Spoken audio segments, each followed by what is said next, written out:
mimosa, oak, and chestnut bark, and I think it's a really beautiful leather. It's like a heritage leather.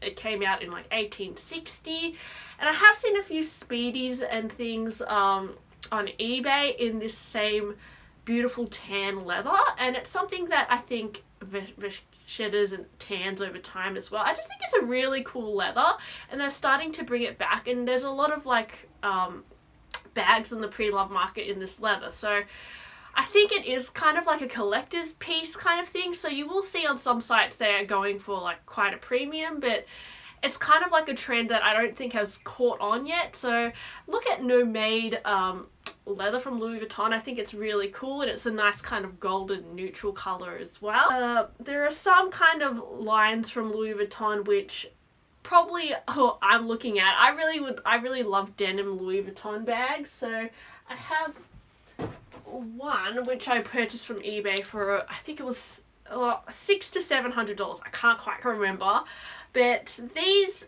are starting to sell for a premium. I've seen some go for quite a lot, similar to, you know, Chanel denim bags, like the vintage ones. They have gone up a lot in the last few years, so I feel like the trend may also, the prices might go up for the Louis Vuitton ones as well. But there are still some I've seen, like the Neo Speedy, which they're still quite reasonable, the prices. And I find that the pink and the green one goes for more than the blue one. Maybe they're less common.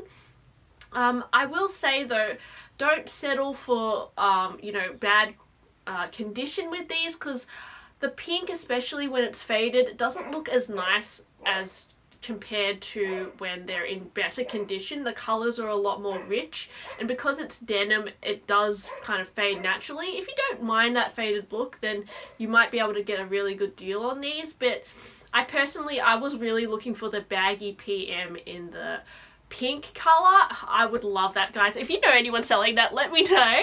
But I was looking for it for like under $1,000, and I found that some of the baggy PMs, when they were quite faded, they look a little bit dirty, and I don't particularly like that as much. So yeah, that's the thing with buying pre-loved as well. Don't settle for bad quality, because it might be still really expensive. If it's a, you know, really good deal, maybe you can kind of, you know, sacrifice that. But I always look for things that are in, you know, very good condition as well. I think that's important.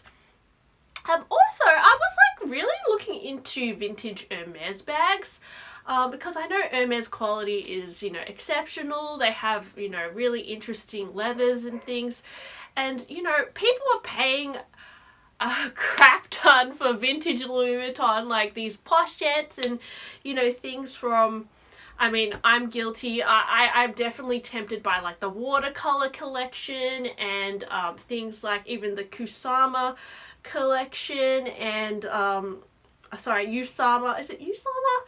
You know, the one with the pumpkin dots. She's like an artist. Those things are starting to actually go up in price quite a lot. And even the Steven Sprouse and the graffiti collection, they're starting to bump up quite a lot, because I think people are realizing they're more desirable than ever for some reason. So they're things that I've been looking at. But you know, vintage Hermes bags are actually, there's a lot of like random styles which are actually quite affordable, and I was quite shocked. I was like, oh my gosh, these are like Hermes bags, and they're like cheaper than like some of the limited edition Louis Vuitton pochettes, literally. And I just think for your money, it's probably better to get like a handmade Hermes bag than like I don't know, like a really old pochette or something. It's quite crazy when you look at it. And yeah, so I think have a look at vintage Hermes bags. There's some really interesting styles out there, and they look like really classic and just minimal. Also, I was looking at Dior. I don't have any Dior bags. I actually sold my smaller Boston bag that I used to have, which was like an early 2000s style. But I think if you want a lady Dior, some of the vintage styles are quite cool if you get it in like a jersey, or even like the larger Lady Dior styles. I honestly think the larger Lady Dior will come back in fashion as well. So I know they sometimes sell for less than the smaller style. So maybe go for like an older, bigger style. And I think they're really cool, and I don't mind it when they look a bit smudgy and like relaxed. I think it looks really cool, and sometimes you can find them for absolute deals.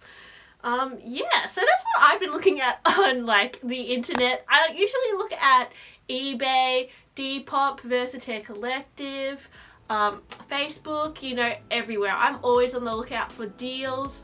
At the moment, I've just been, you know, mainly buying Chanel and Louis Vuitton. I only have one Hermes bag, and I have a few Saint Laurent bags that I bought previously that I absolutely love.